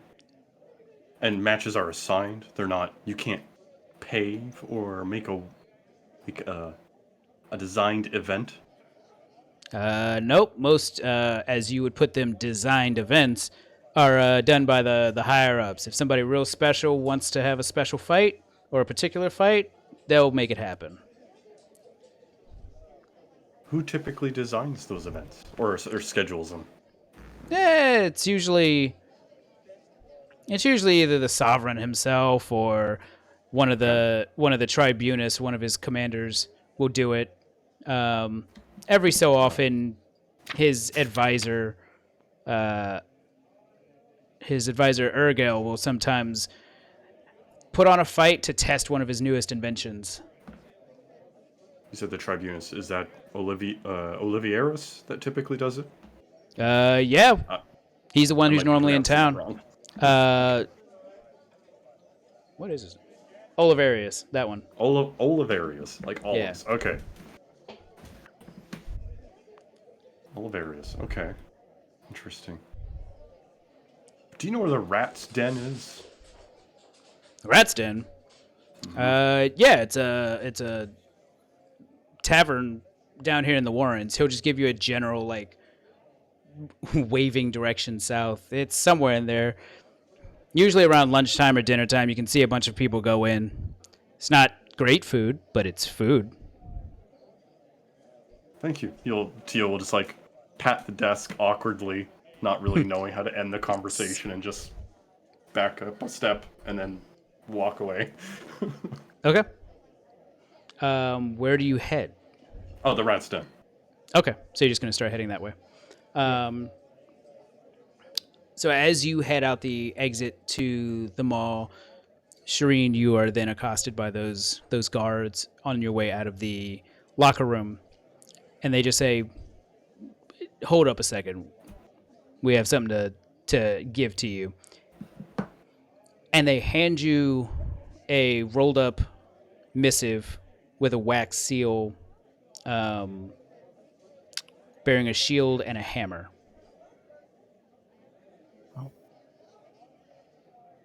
Yeah, Sharid just takes it, and I don't say anything. I just nod.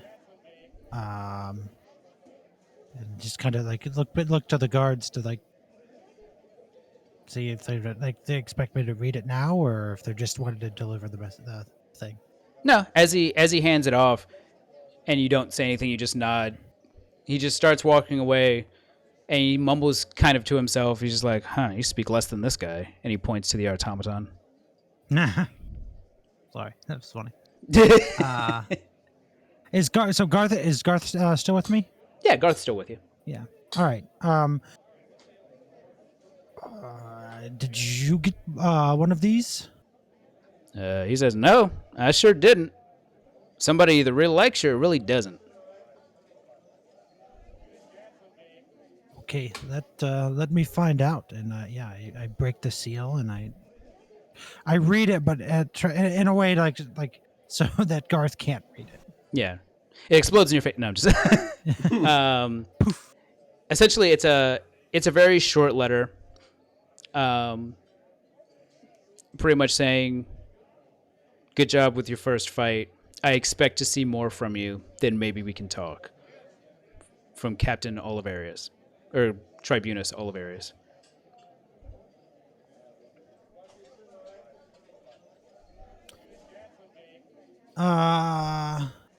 Yeah, Sharid would just be like,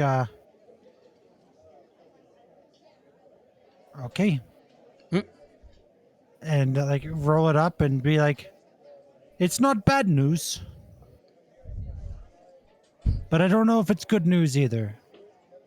And Garth will look at you and be like, "Yeah, that's kind of how things go in this city."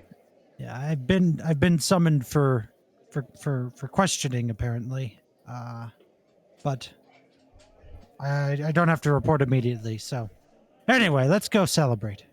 All right. He says, "Yeah, I know this good place out here in the Warrens. Come on." No. So he leads you through town, out the main exit for the mall, and leads you to this ramshackle 2-story building, kind of cracked blue tile roof. Some of the tiles are missing, with a beat up wooden sign outside that says "The Rat's Den." Okay. Yeah. And as you walk in, you see sitting at one of the tables is Tio. I'd be like, it appears my friend has met us here. Let us go and celebrate. Tio. Seeing them come in, he'll wave over. Yeah. Tio will probably have not had ordered anything, but we'll have some coin out ready. Yeah. Honest opinion, how did it go? What? The The cooking? The cook work? Oh, you didn't come to the match? Oh, I did see some of it, yes. Oh, okay. Did you... It seemed like you were so alive in the moment. How did Well, you find it? uh, fine. Not the most stimulating, but he did get a few good hits on me. I think I met Garth in the queue from before, right? Yeah. Yeah, you were driving the carriage as Sharid was talking to him, so you might have like met in passing generally. You'll just give him a hearty punch in the shoulder. Be like, first round on me if I can afford it. Garth, where's your brother? Oh, Roland's out doing some pest control, we'll call it that. He's got to eat too. I see. All right. Well, yes, let's get something to drink. All right. So Tio, you managed to essentially pawn off your 2 copper for a round of drinks for the 3 of you. Dude, I mean, I do have some silver, not a lot. It looks like the rat stand is a pretty low tier bar, so it would be enough. It would be He's enough. gonna be very concerned that it's so cheap, but He hands you're handed 3 flagons. They're made of wood, but it's starting to like splinter a little bit. Not enough to actually like catch you, but you can tell these are well loved, we'll say. just pass them to the people at the table. Congratulations. Garth will kind of hold up his for a cheers. To more victories. To more you. victories. And then he'll drink as much as he can because Tio has no pace with eating, Yeah. so he really will chug as much as he can. If Okay. that means gagging. You know what, Tio? Give me a Constitution save.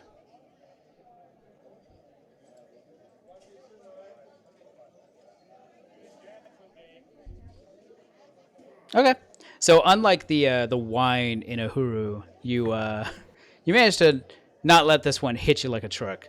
You start feeling nice, but you're in control. Well, it doesn't taste awful, thankfully, Oh yeah, it's pretty watered down. but it's pretty much just the creek. Tap juice. Tap juice.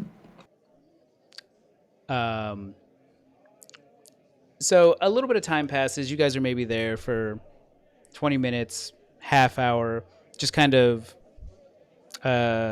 shooting the shit, maybe recounting the combat in the arena, as well as Garth's and Roland's previous match in the arena the day before, which he claims they won pretty handily.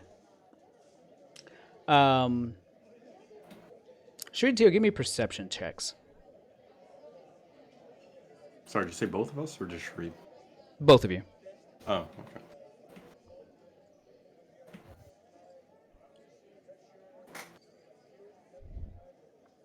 Okay. You both notice that there is a kind of curtained off area at the back of the establishment.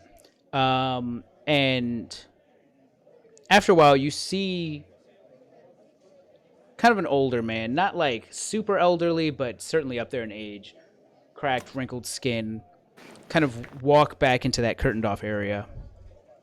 Can I interject in our time of hanging out before noticing his figure? Tio would want to challenge Garth or Sharid to an arm wrestle. Oh my god. Well, you up for it? One of you? Or maybe you two? Tio Garth? slap 5 silver on the table. Garth will look at you and look back at Tio. Yeah, what the hell? He'll rifle through his pocket and say, "Look, if you can beat me in an arm wrestling contest, I got a gold on me. Oh, And he pops it on the table. I can't match that, but you have my 5 silver up. He says that's fine. So, we're gonna make this a best out of 3. Roll me a strength check. Strength or athletics? Athletics is fine.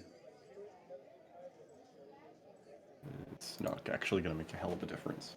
But, oh my god. Oh, that's not a Not good with start. that, it's not. Oh, nice. Ooh. And you said 2 more? Yeah. Another one. Oh, 2 ones. That's Yeah, not looking good for you. Hang on. Not thinking I'm winning that one. Nope.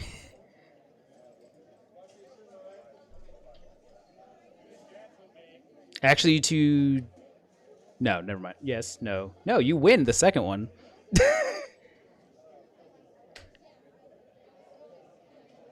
Oh my god. Holy shit, you won the third one. So pretty close it seems. Tio's even surprised by himself. Yeah. Garth, did you just let me win, Garth? I don't know what you're talking about, kid.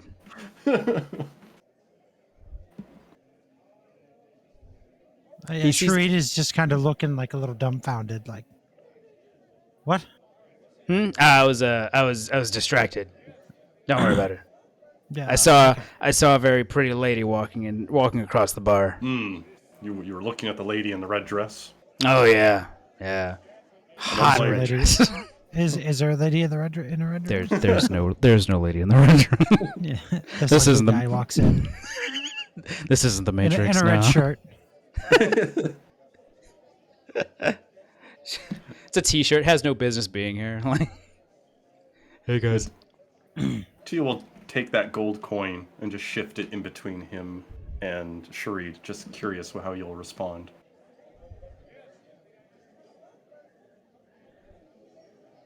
What? That is yours, my friend. You ready, Oh. ready for a go? You want to go? You want to go, bro? Sure. Yeah, I pull out a gold coin and I ante up, All We'll do right. one at a time. and I rage. No, I'm kidding. I mean, go for it. All your All money right. are belong to me. All right. I'll make my. You know what? I'll roll it publicly then. Just for this, we're doing it for fun. Yeah. Schmunzies.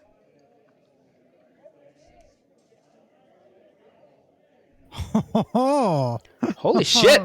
Okay. Jesus. Oh, hang on. Alright. Hang on for Is that everyone one else. difference? There you go. all right. Wow. All right. Is that it? Or are we doing That's- 3 rounds? It's best of 3. So one for three. Tio. Oh shit. Okay. Wow. Alright. It's one for All Sharid. heads. 1-1.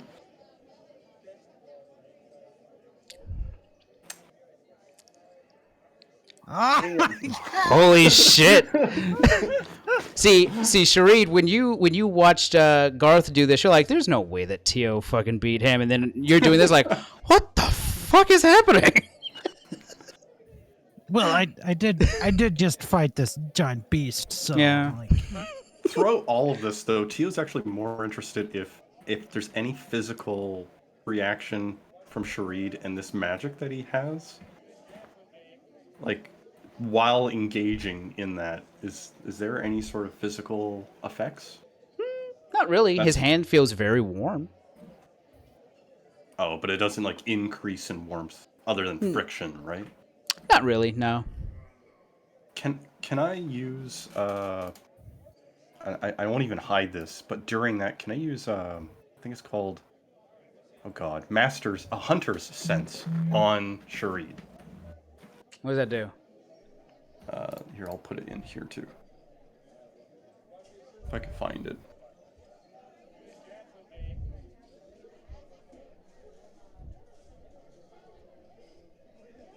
Under effects? No.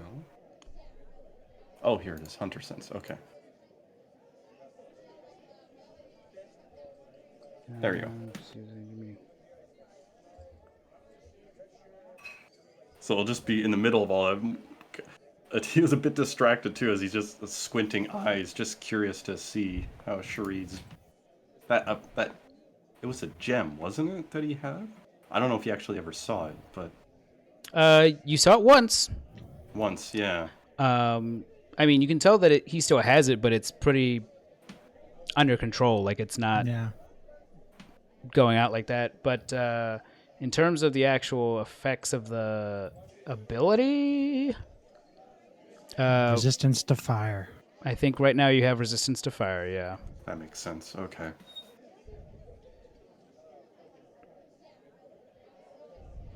Oh, good match.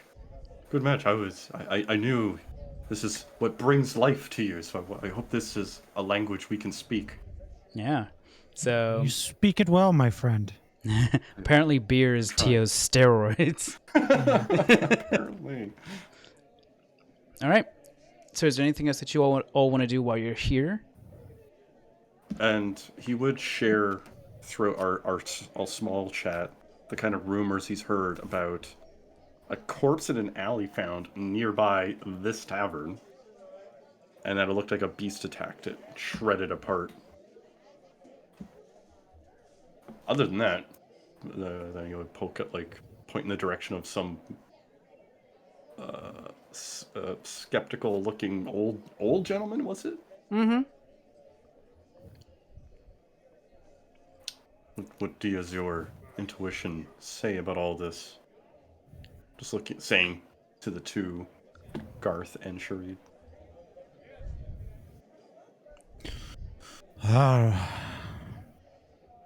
It seems like there's obviously a hierarchy in this town. Everybody wants to climb it, but Do you want to climb it?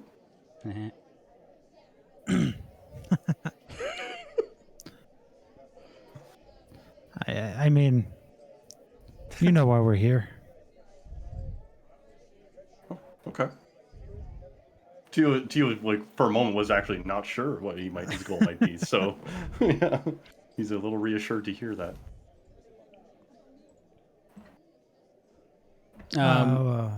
Yeah, Garth, as you're explaining this, Garth is just like, beats the hell out of me. I mean, we've all only been here for like a night, so who's to say if something got in here and shredded a guy? Do you think a creepy old guy might have any fun rumors to listen to while drinking? You can see that Garth kind of leans his head back and just kind of glances over in the direction of the curtain where the old guy went in. And he holds up what you assume to be his version of ears. Okay. He says, I hear dice. I think there's some gambling going on back there. I did hear about gambling here, too. And I did just win a couple gold. What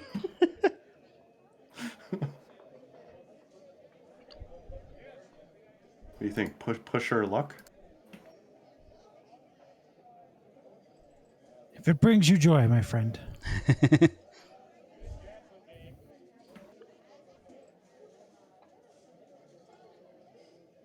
Two will buy another round. And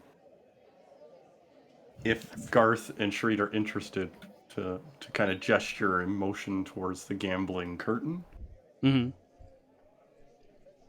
But he won't go unless they seem interested. I mean, Garth will probably go, but Sharid. Yeah. So Sharid, would just be like, hey, it's not my thing, but No. as I said, if it'll bring you joy, please. But what about the shredded corpse? Would that be intriguing to you? Wait, try to think it throughout the session. Have I heard of the shredded corpse yet? I don't actually know. I don't what think he's you talking did. About. Other than Tio just telling you about it, you haven't heard of it. Yeah. I mean, this place strikes me as the kind of environment where that thing is to be expected. So no, We it can doesn't really confirm. interest me. Are there like waiters or servers here? Most people just go up to the bar and ask for whatever they need. Okay. He's gonna go to confirm this suspicion and just ask one of the waiters, "Hey, have you heard of a dead body in your back alley?" Oh yeah. I mean, it wasn't our back. It was like an alley over, but it some dude walking around at night just got attacked by some animal. Was what I heard. Huh. Okay, thanks. He'll return Yep. to Sharid and be like, you were kind of right. It seems it is commonplace, although it was a beast, which seems not common. So, Do we know who this person was? Was it? No? we could go look. They were torn to shreds. Yeah, and it was also last night, so you assume that the body would probably be cleaned up at this point. There may not be a body, but people tend to leave the area undisturbed, as we've learned from previous encounters. I don't know. Anyway, go have your fun, Tio.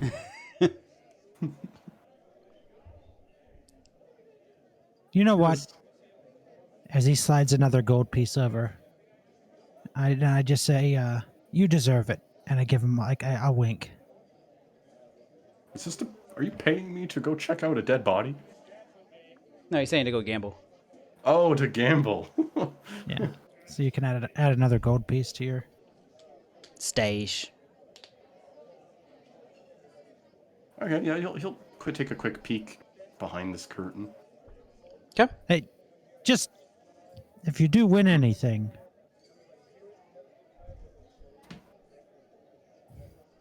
Gives it a knowing nod. yeah. So as you peek your head through the curtain, you see a single table with two chairs. Sitting on one end is the middle-aged man that you saw before, but much more distressed, his head in his hands, as if something terrible had just happened. The other person sitting across from him seems to be a human man in furred apparel, just kind of leaning back in a chair, leg crossed, and flipping a silver piece amongst his fingers. And you walk in time for him to say, "Well, could have been worse. Better luck next time." As he looks over at you and says, "Are you here to play?" Yeah. As he continues how's it going here, flipping boys? the coin in his fingers. So this is who you see. Bam. And actually, that Nice is where coat. we're going to end for today. All right. All right. So I just I'm gonna say this, Gary, just so I don't, in case I forget. yeah, At the first opportunity Sharid has, where he's basically alone, out like, of with sight. nobody Yeah. out of sight, you'll see him snap his fingers and have a flame, come out, and I'm going to burn the scroll that was given to me. Oh. I mean, you didn't have to do that. There was probably a candle at the table, but okay. It's not as cool. Well, I don't want to I don't want somebody to be like, "What are you doing?" Yeah. So yeah. Okay. So you just produce flame and just Produce char it amongst flame. your hame. Yeah. So I destroy the evidence. Okay.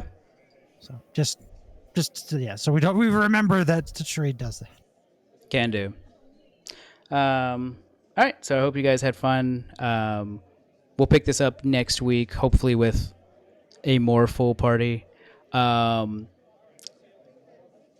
folks watching, see us again on Wednesday, where I will actually go through what Vivian has been doing today since we last saw her.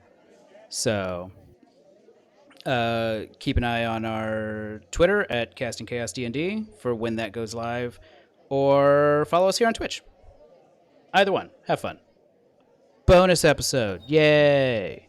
So I'll be sure to not watch it. I'm sure you will. So thanks for watching, and we'll see you guys next time. Bye-bye. Bye. Probably at 8. Goodbye.